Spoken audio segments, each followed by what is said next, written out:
Hola amigos, en esta ocasión vamos a hablar sobre Margarita magnífica, el procariota más grande conocido hasta ahora. Ok, bueno, vamos a hacer un repaso de los tipos de células que existen para que tengamos el contexto de si es importante o no este descubrimiento de Margarita magnífica. Ajá. Bueno, los seres vivos, por su complejidad celular, se clasifican en general en dos grandes grupos. Están los procariotas y los eucariotas. Los procariotas se llaman así porque no tienen un núcleo verdadero.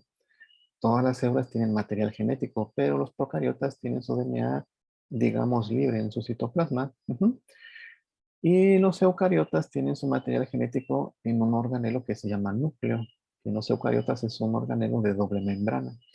Y además tienen otros componentes, ¿no? Como mitocondrias, complejo de Golgi, etcétera, ¿no? Esos organelos que hemos estudiado en biología de los eucariotas. Ajá. Ok, entonces una célula típica de un procariota mide como de 1 a 10 micrómetros de largo. Ajá. Y un eucariota va como de 10 a 100 micrómetros. ¿Pero qué es un micrómetro? En notación científica es 1 por 10 a la -6 metros. En otras palabras, un micrómetro es el equivalente de dividir un milímetro 1000 veces. Uno de esos 1000 cachitos es un micrómetro. Y pues las bacterias son muy pequeñas, ¿no? La mayoría están en este rango, o un poco menos de 10, y no las podemos ver. Ajá. Ok, entonces, ¿por qué esta clasificación fundamental? Pues porque todos los reinos caen en los eucariotas, excepto el de los microorganismos tipo bacteria, que tiene su propio grupo, ¿no? Los procariotas. Y todos los otros reinos son eucariotas. Ajá. Y estos que están aquí, ¿no? Ok. Bueno, entonces, ¿cómo se puede ver un procariota a través del microscopio? Pues lo puede ver así, con estas formas interesantes. Puede ser un coco, puede ser un bacilo, o puede tener forma de espiral, ¿no? Ajá. Bacilo o bastón, ¿no? Le llaman a este. Ajá. Ok, entonces aquí está la escala, ¿no? O un micrómetro del que acabamos de hablar. Ajá. Entonces no se pueden ver si no es a través de un microscopio. Ajá. Y pues bueno, fue el último grupo a ser identificado, aunque esta aseveración tiene un truco, ¿no? Porque no conocimos la estructura de los demás reinos hasta que pudimos ver la composición intracelular de la célula misma. Porque antes se pensaba, por ejemplo, que las plantas eran un tipo de hongo, ¿no? Ajá. Y de hecho, cuando se empezó a estudiar a los procariotas, se pensaba también que eran un tipo de planta. Pero bueno, esa es otra historia. Ajá. Ok, entonces, esta es la escala de un microorganismo típico y las formas que pueden tener. Ajá. Ok, bueno. Otra perspectiva. Si usted tuviera la oportunidad de estudiar una colonia de un cultivo de placa, ajá, ¿qué podría haber en este puntito, no? Esto se llama una colonia en microbiología, cuando alguien inocula una caja y crecen microorganismos aislados, se multiplican y generan una colonia, ¿no? Porque se dividen millones de veces a lo largo del tiempo. Ajá. Ok, entonces, en este pequeño punto, aquí se ve brillante porque esta especie dice aquí que es bioluminiscente, ¿no? Entonces, en la oscuridad puedes ver las colonias brillando. ¿Qué hay aquí en este puntito de 2 milímetros? Ajá, esto. Se calcula que para esta especie, por aquí está su nombre, una Photobacterium, en estos 2 milímetros puede haber 10 millones de células tipo microorganismo o procariota. Ajá. 10 millones, ajá, porque son muy pequeñitas. Ajá. Entonces es inmenso, ¿no? Y multipliquen eso por todos los demás puntitos que hay aquí o por este barrido, ¿no? O sea, aquí crecieron tanto que ya se juntaron los puntitos, ¿no? Y ya se ve un continuo. Ajá. Entonces está todavía más amontonado que aquí, ¿no? Ajá. Pues bueno, esa es la escala, ¿no? Y por eso los microorganismos eran invisibles y no se identificaron como agente causal de enfermedades hasta fechas relativamente recientes, digamos. Aunque no todos son malos, ¿no? Algunos son buenos. Para los ecosistemas son esenciales. Ajá. Ok, bueno. ¿Quiénes se salen de esa escala, de esos tamaños? Pues bueno, el procariota más grande conocido es este, Margarita namibiensis, que llega a medir hasta 750 micrómetros. Ajá. O sea, 3/4 partes de un milímetro. Eso como que sí lo podríamos llegar a ver, ¿no? Ajá. Entonces, ese era el más grande hasta este año, ajá, como se puede leer en libros básicos de microbiología, ¿no? Y bueno, cuando una célula es tan grande y es procariota, un problema que tiene es cómo va a distribuir sus biomoléculas para que mantengan su metabolismo activo. Entonces, el truquito que he encontrado en este tipo de microorganismos es que tienen varias copias de su genoma distribuidas a lo largo de su célula para que en todas partes haya transcripción y traducción y tengan las proteínas que necesita para su metabolismo, ¿no?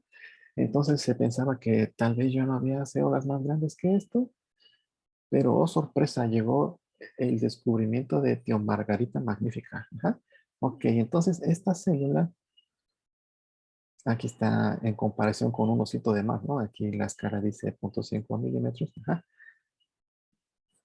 Esta célula llega a medir 1 centímetro de largo. Ajá. Sí, amigo, escuchó bien, 1 centímetro de largo. Eso se escapa muchísimo de la escala que acabamos de decir. Ajá. Entonces, de las células que ellos estudiaron, dicen que el promedio es como de 0.9 centímetros o 9000 micrómetros, pero lo dejamos en 1 centímetro si quieren, ¿no? Basándonos además en que en su artículo mencionan que llegaron a ver un filamento de 2 centímetros, pero ese no lo caracterizaron. Se quedaron con uno de tamaño promedio, ¿no? Para ver qué había allí. Ajá. Ok, entonces, ¿dónde crece esto? ¿Dónde está este procariota gigante, gigantesco? Pues bueno, tiene un hábitat muy peculiar, vive en un ecosistema de manglar, específicamente sobre las hojas de mangle rojo, pero hojas que ya se cayeron del árbol y están sumergidas en el agua de mar. Allí crece este Tiomargarita magnífica, esta especie impresionantemente gigante. Ajá. Ok, entonces, ¿cuál es la estructura de este procariota? ¿En verdad es un procariota o es un eucariota y se equivocaron? Ok, pues bueno. Entonces, el truquito que tiene Tiomargarita magnífica es que no todo su contenido es una procariota, o en otras palabras, no todo es citoplasma, ¿no? O sea, tiene un organelo gigantesco que es una vacuola, y pues aquí es fundamentalmente acuoso, ¿no? Y debe tener algunos iones, ajá. Pero la mayor parte de ella es una vacuola de agua, ¿no? Entonces, ok, ya nos quitamos un problema, ¿no? De difusión, cómo difunden sus biomoléculas y sus metabolitos, ¿no? Pero nos queda entonces el otro problema. ¿Y qué hay entonces alrededor de esta célula, a lo largo de sus paredes? ¿Qué hay? Tiene un espacio que de ancho mide unos 3.3 micrómetros. O sea, aquí ya podría caber una bacteria típica, ¿no? Y este tamaño ya es como de la escala normal de un procariota. Pero a lo largo es inmenso. Eso se escapa como 50 veces del tamaño máximo de los procariotas más grandes conocidos, ¿no? Ok, entonces, ¿qué estructura tiene? Tiene algunos gránulos de azufre porque esta es una bacteria quimiolitótrofa del azufre, o sea, lo utiliza como en su metabolismo el compuesto de azufre como donador de electrones para sus procesos metabólicos, ¿no? Y las bacterias que utilizan compuestos de azufre suelen generar sulfato en su metabolismo, ¿no? Pero bueno, eso es otro tema. Ajá. Ok, entonces, ¿qué estructuras se encontraron dentro de Tiomargarita magnífica? Pues que tiene un organelo que ellos proponen que se llame pepin, y su plural es pepins, ajá, y que aquí tiene su material genético y aquí hay traducción de proteínas. O sea, sí tiene un organelo para su material genético, ajá. Entonces, ¿en verdad es un procariota o ya empieza a estar en un intermedio procariota-eucariota? Ajá. Ajá. Entonces ellos se dieron a la tarea de secuenciar su genoma.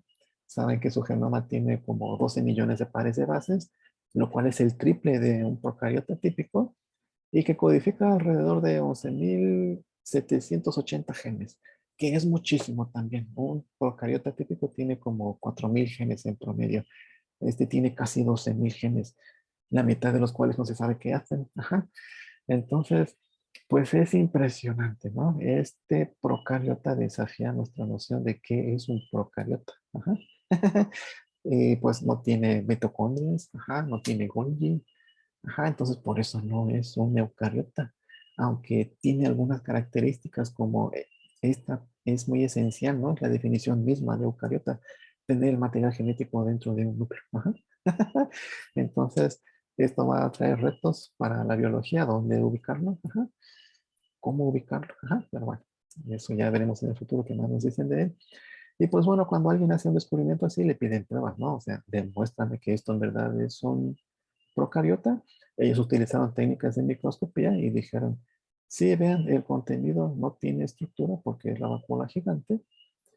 Y así es, de su principio basal hasta su extremo terminal es una célula continua. Lo único que no es continuo es la parte final, que es la que se separa para que se propague en su ambiente. Pero todo lo demás sí es continuo. Ajá. Es una sola célula gigante. Ajá. Así es de interesante esta célula, si se ve. Ajá. Y pues bueno, entonces ese es el descubrimiento y pues abre otras preguntas, ¿no? ¿Cómo regula la distribución de sus genes o de sus cromosomas cuando se divide, por ejemplo? ¿Dónde genera ATP este procariota? Ellos esperaban ver que hubiera presencia del complejo 5 en la membrana externa, ¿no? Pero no lo lograron ver. Entonces, ¿tendrá un organelo particular para generar ATP? Si lo tiene, ¿ya cae como eucariota o va a seguir siendo procariota? ¿Dónde va a estar el límite ahora, no? Procariota, eucariota, eso me quedo pensando yo. Aunque ellos dicen aquí que es un procariota, ¿no? Ok, debe ser por sus genes que tiene, ¿no? Además de que le faltan esos otros organelos, ajá. Pero bueno, entonces, ¿cómo regula su división celular? Eso habrá que ver en el futuro. Y pues así es como se ve, ¿no? En su ambiente natural. Aquí está, querido filamento, unido a su hojita de mangle. Ajá. Y pues bueno, ese es el gran descubrimiento de tal vez de este año, ¿no? En la biología. Es increíble. Ujú. Y si se preguntaba dónde está ese ecosistema, pues aquí está, ¿no? En la isla Guadalupe, si bien recuerdo el nombre, en las Antillas, ¿no? Aquí está, por si quiere ir algún día, ¿no? Me pregunto si habrá en otros ecosistemas de mangue o por qué nada más hay, ¿no? Eso será cuestión de ver después. Ajá. ¿Dónde más está su área de distribución? Pero bueno, gracias por su tiempo y espero que le haya gustado este video.